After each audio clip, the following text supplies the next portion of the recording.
Narinig nyo na po ba yung katagang forgive and forget? Kamusta naman? Trinay nyo? Kamusta? Ako trinay ko yung forgive and forget. You know what happened? It doesn't work. Doesn't work. Hindi porke pinatawad mo, nakalimutan mo na. Kung naabuso ka, makakalimutan mo ba yun? Kung nilamangan ka, makakalimutan mo ba yun? Forgiveness is not amnesia. Hindi porke nagpatawad, makakalimutan na. Forgiveness is not forgetting. You cannot forget it. But you can change the way you remember it. Hallelujah. Naabuso ka pa rin, pero every time naaalala mo siya ngayon after ng pagpapatawad, may purpose ang Diyos kung bakit ito nangyayari. You change the way you remember it. Amen? You cannot change the mess, but you can change the way you remember that mess. Sabi mo, that mess becomes a message.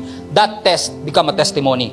That abuse has a purpose. Yung panlalamang pagsisinungaling, they wronged me, nilait nila ako, ininsulto, pero ginamit ng Lord John para maging ako kung sino man ako ngayon. You change the way you remember it. Forgiveness is possible if you will just change. Don't just forget it. Change the way you remember it. Choose to forgive. Palayain po ninyo ang inyong sarili, mga kapatid. Change the way you remember it. Kung nasasaktan ka pa rin, naiiyak ka pa rin, probably, you have to change the way you remember it. Yes, sinaktan ako. Yes, naghiwalay kami. Yes, inabuso ako. Yes, may naging problema kami. Yes, bumagsak ako. Yes, dinaya niya ako. But I will change the way I remember it. Thank you, Lord, sa mga ginawa sa akin nung una kasi pinalakas ako ng mga problema na yon. Salamat, ginawa nila ako ng kwento kasi sa pamamagitan nun. Pero akong kwentong ikukwento sa iba na ang Diyos ay nagpapatawad, na ang Diyos ay nagbibigay ng second chances. Just change the way you remember it. Choose to forgive. Forgiveness is freedom. Let it go. Alam nyo ba sa Greek ang forgiveness? Let it go. Yun ang ibig sabihin sa Greek. Send it away. Release it. Pakawalan. Kaya nga ang tawag natin, hold grudges. Hawak mo eh. Release the grudge.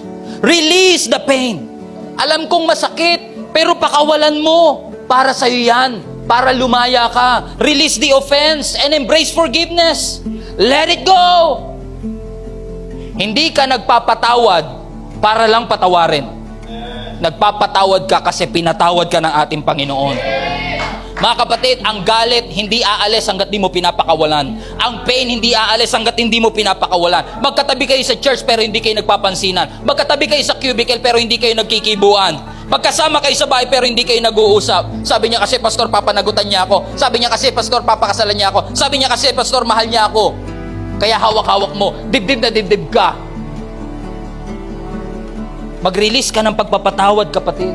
Release that anger. Release that bitterness. Release that frustration. And when you start to let go of the anger, the healing will start. Magsisimula lang ang paggaling kapag sinimulan mong pakawalan ang lahat ng galit. Kapatid, ang dami kasi natin misconception, pero hindi porke nagpapatawad ka, ibig sabihin tama sila. Kaya ka nagpapatawad, sinasabi mo lang, gusto kong maging malaya. Gusto ko nang pakawalan ng lahat ng ito. Mali sila. Nakasakit sila. Sinaktan nila ako. Pero kaya ako magpapatawad, hindi ko sinasabing tama sila. Kaya ako nagpapatawad kasi gusto ko nang lumaya. Ayoko na nito.